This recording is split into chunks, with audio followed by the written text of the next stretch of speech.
UP में टूटे सारे रिकॉर्ड। योगी राज में पेश हुआ इतिहास का सबसे बड़ा बजट। बजट में युवा, किसान और महिलाओं की बल्ले बल्ले। योगी बाबा ने खोल दिया खजाना।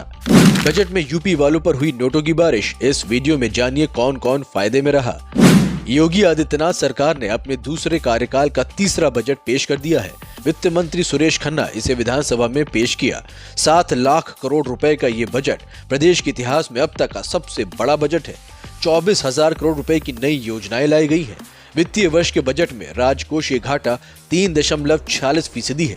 इसमें कनेक्टिविटी विस्तार और इंफ्रास्ट्रक्चर डेवलपमेंट के साथ महिलाओं, युवाओं, किसानों और गरीबों पर फोकस किया गया है। लोकसभा चुनाव से कुछ समय पहले ही पेश हो रहे इस बजट में सरकार की तरफ से हर वर्ग को साधने की कोशिश की गई है।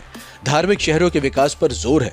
अयोध्या एयरपोर्ट के विस्तार के लिए 150 करोड़ के प्रावधान के साथ ही अयोध्या की तर्ज पर ही काशी और मथुरा के विकास की भी योजना है।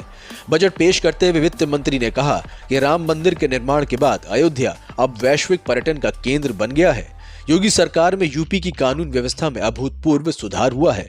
उन्होंने कहा कि लखनऊ में दिल्ली की तर्ज पर एरोसिटी का निर्माण किया जाएगा। इसका विकास 1500 एकड़ में होगा। उन्होंने बताया कि फ्यूचर एनर्जी पर 4,000 करोड़ का MOU साइन हुआ है, जिसके तहत 7 स्टार होटल और अन्य सुविधाओं का विकास किया जाएगा। वित्त मंत्री सुरेश खन्ना ने अपने बजट भाषण में कहा कि पीएम मोदी ने सबका साथ सबका विकास के नारे को लागू किया है। हमारी नीतियां खास तौर पर युवाओं, महिलाओं, किसानों और गरीबों के विकास के लिए समर्पित है।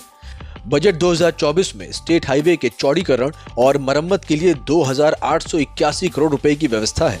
धार्मिक मार्गों के विकास के लिए 1,750 करोड़ रुपए का इंतजाम किया गया है। वित्त मंत्री सुरेश खन्ना ने बजट पेश करते हुए कहा कि अगर हम किसी समाज संस्कृति में उत्तम आदर्शों की कल्पना करें तो राम राज्य की संकल्पना के बाहर नहीं किया जा सकता।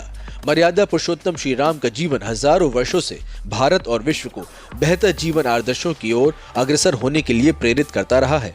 पिता के वचन का मान रखने के लिए सारे राजसी वैभव को निसंकोच छोड़कर वनवास के लिए जाना और दुष्टों और अधर्मियों का वध करना, ऐसे राजधर्म का उदाहरण कहीं और नहीं मिलता।